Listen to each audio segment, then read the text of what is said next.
Pengertian asisten suara mini. Proyek ini adalah implementasi sederhana dari asisten suara berbasis Python yang dapat mendengarkan perintah suara dari pengguna, mengonversi suara menjadi teks, memberikan respon dalam bentuk suara berdasarkan perintah yang dikenali. Asisten suara ini menggunakan teknologi pengenalan suara speech recognition dan sintesis suara text-to-speech untuk berinteraksi dengan pengguna. Fungsi dari proyek ini yaitu dirancang untuk mempermudah interaksi manusia dengan komputer melalui suara.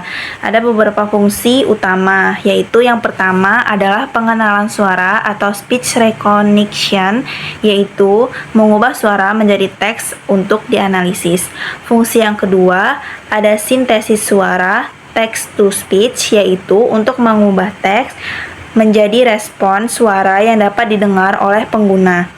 Fungsi yang ketiga ada interaksi dinamis, yaitu menjawab pertanyaan pengguna atau melakukan tugas tertentu berdasarkan perintah dari suara. Sementara fungsi yang terakhir yaitu automasi tugas sederhana, misalnya memberikan informasi waktu, cuaca, atau menjawab pertanyaan sederhana. Detail komponen proyek. Yang pertama, input suara. Menggunakan pustaka speech recognition untuk merekam suara melalui mikrofon. Mengkonversi suara menjadi teks dengan bantuan layanan Google Speech Recognition.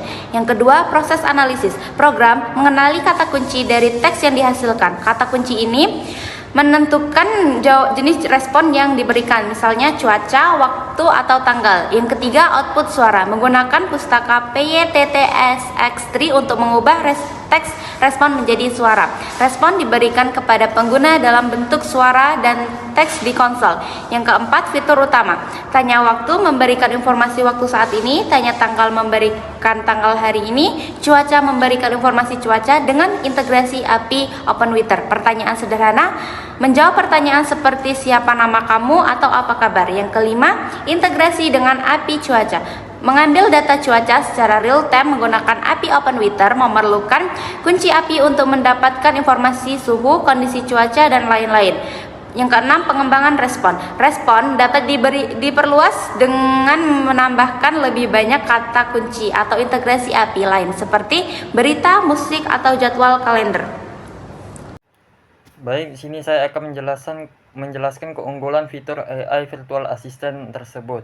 Yang pertama adalah AI ini didesain untuk memahami dan berbicara dalam bahasa Indonesia, mempermudah pengguna yang berbicara dalam bahasa tersebut dan berinteraksi dengan virtual assistant. Yang kedua, AI ini menggunakan teknik NLP untuk menangkap dan memahami konteks percakapan, sehingga respon yang diberikan terasa lebih relevan dan alami.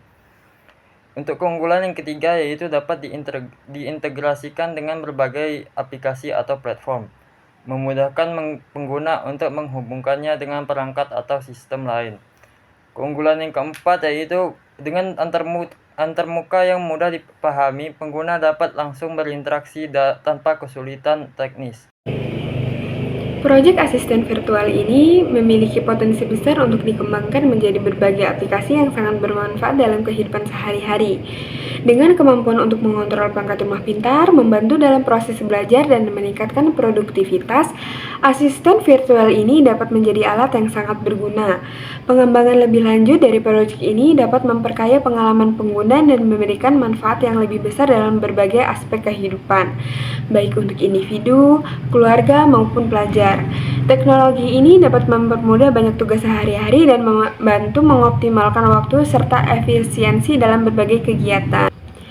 Proyek ini dapat digunakan sebagai dasar untuk membangun aplikasi asisten virtual yang lebih kompleks. Contohnya, yang pertama, asisten rumah tangga. Asisten virtual ini bisa digunakan untuk mengontrol perangkat pintar di rumah, seperti menyalakan atau mematikan lampu, mengatur suhu AC, atau bahkan mengatur perangkat lainnya.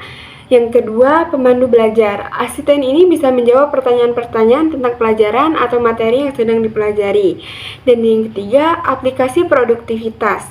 Asisten virtual ini juga bisa membantu mengatur jadwal, mengingat tugas-tugas penting, atau bahkan membuat to-do harian. Ini sangat cocok untuk yang ingin tetap produktif setiap harinya. Langkah pertama yang akan kita lakukan yaitu membuka CMD. Karena kita akan melakukan penginstalan. Yang pertama kita install adalah PIP install speed recognition. Yang kedua yaitu PIP install P audio. Karena di sini sebelumnya sudah terinstall, jadi terdapat bacaan requirement already satisfied. Yang artinya dua program ini sudah terinstall di laptop ini. Lalu selanjutnya kita masuk ke Visual Studio Code.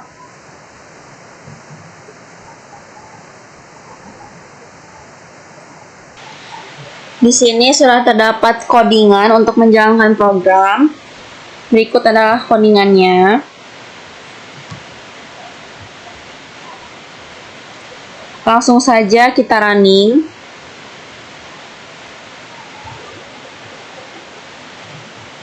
Hello, saya assistant suara Anda. Apa yang bisa saya bantu? Saya mendengarkan. Silakan berbicara. Halo. Hello juga, ada yang bisa saya bantu? Saya mendengarkan. Silakan berbicara. Waktu. Saat ini pukul 17.46. Saya mendengarkan. Silakan berbicara. Tanggal. Tanggal hari ini January 11th, 2025. Saya mendengarkan. Silakan berbicara. Apa nama kamu? Maaf, saya belum menjadi parenta ITU. Saya mendengarkan. Silakan berbicara. Siapa nama kamu? Saya adalah assistant suara.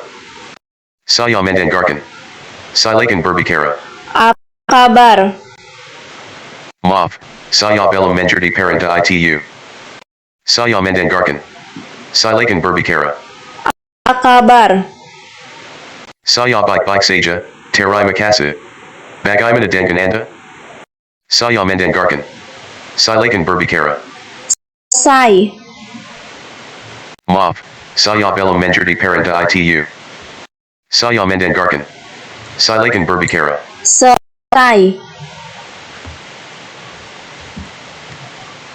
Terjadi kesalahan. Saya mendengarkan. Silakan berbicara. Selesai.